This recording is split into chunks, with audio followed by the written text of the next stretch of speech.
Hello everyone, my name is Christopher Woodward. In this presentation, I will be integrating Sigmund Freud's theory of child development with James Fowler's stages of faith. I will provide an overview of both theories, then focus on a specific age range to compare how development and faith intersect, and I will discuss how this impacts my future work with children. According to Sigmund Freud, human behavior is not random, but instead is driven by unconscious processes. This idea is known as psychic determinism. This means that everything we think or do has an underlying cause. Freud also emphasized the dynamic unconscious, which refers to thoughts, desires, and impulses that exist outside of our awareness, but still influence our behavior. He believed that humans are primarily driven by innate instincts, especially sexual and aggressive drives. These forces operate beneath conscious awareness and shape how individuals think, feel, and behave. Overall, Freud viewed human nature as being in constant tension between these two internal drives and external reality. Freud explained personality through three main structures: the id, ego, and superego. The id operates on the pleasure principle and seeks immediate gratification on basic instincts. The ego works on the reality principle and helps mediate between impulses and the external world. The superego represents internalized moral standards and societal expectations. In addition to personality structure, Freud proposed that development occurs through psychosexual stages, including the oral, anal, phallic, latency, and genital stages. Each stage is associated with a specific source of pleasure and developmental task. Freud emphasized that the first 5 years of life are the most critical, as experiences during this time shape personality and behavior long term. If conflicts are not resolved during these stages, they can impact development into adulthood. In comparison, James Fowler developed a theory describing how individuals grow in their understanding of faith and meaning throughout life. Fowler defines faith not simply as religious belief, but as a way of making sense of the world and one's experiences. His theory proposes that faith develops through a series of stages, influenced by cognitive development and social relationships. Unlike Freud, who focuses on unconscious drives and early childhood, Fowler's model emphasizes that development continues across the lifespan. This allows for ongoing growth in how individuals understand themselves, others, and their beliefs. Fowler's theory consists of several stages of faith development, but for this presentation, I will focus on the early stages most relevant to children.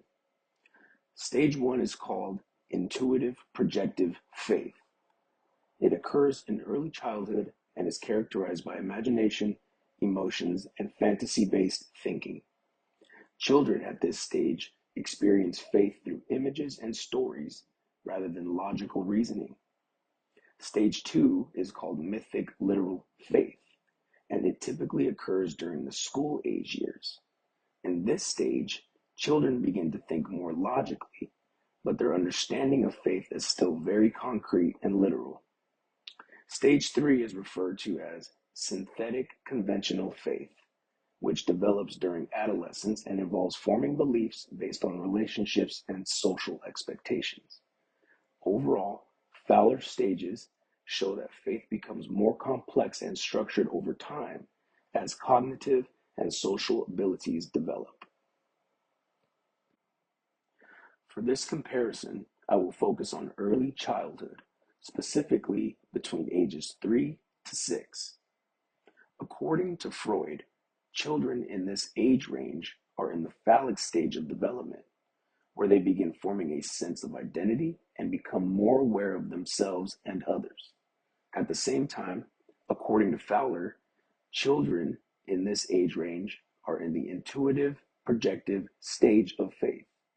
In this stage, children rely heavily on imagination, images, and stories to understand the world and their beliefs. This overlap provides a useful way to compare how both psychological and faith developments interact during early childhood.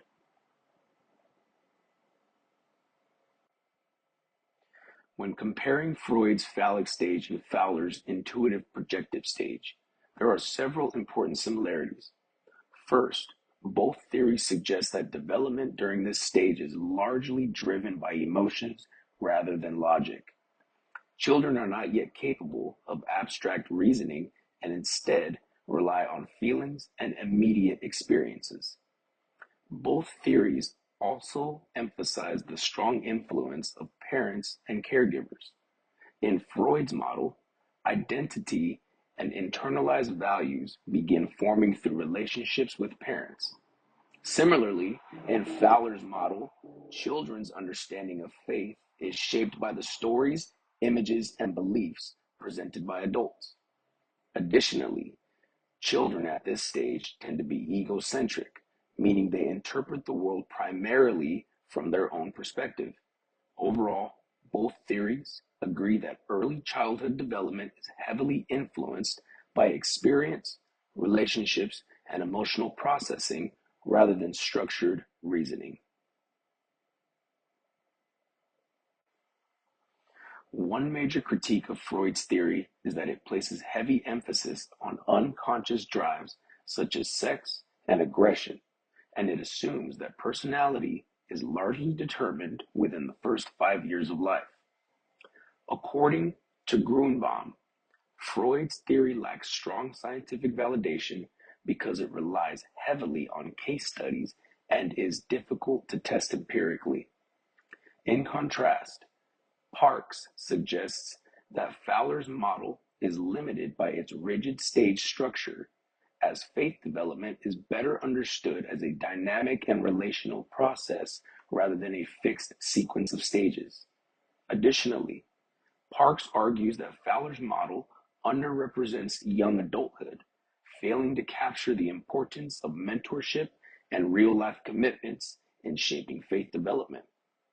Overall, both theories offer valuable insights but have important limitations, as Freud's model is criticized for being overly deterministic and lacking scientific support, while Fowler's model is critiqued for oversimplifying faith development through rigid stages and not fully accounting for the complexity and relational nature of human development.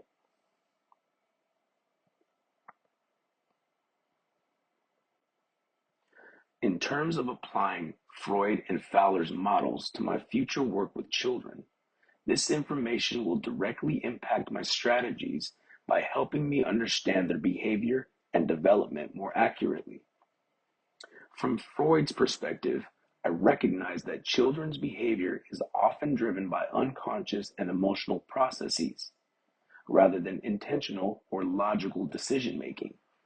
From Fowler's perspective, I understand that children develop faith through imagination, stories, and relationships rather than structured or abstract thinking. This means that I would need to communicate in ways that are developmentally appropriate and meaningful to children. In practice, this would lead me to use more play-based and relational approaches when working with children, while also being patient and realistic about what they are capable of understanding. Overall, integrating both theories would allow me to understand and support children not only psychologically, but also in their spiritual development. In conclusion, Freud's theory helps explain how internal drives and early childhood experiences shape development, while Fowler's theory explains how individuals develop faith and meaning over time. Although these theories differ in focus, they both provide valuable insights into understanding children. By integrating both perspectives, we as therapists can gain a more holistic understanding of development that includes both psychological and spiritual dimensions. This is especially important when working with children, as it allows us to support their growth in a more complete and meaningful way.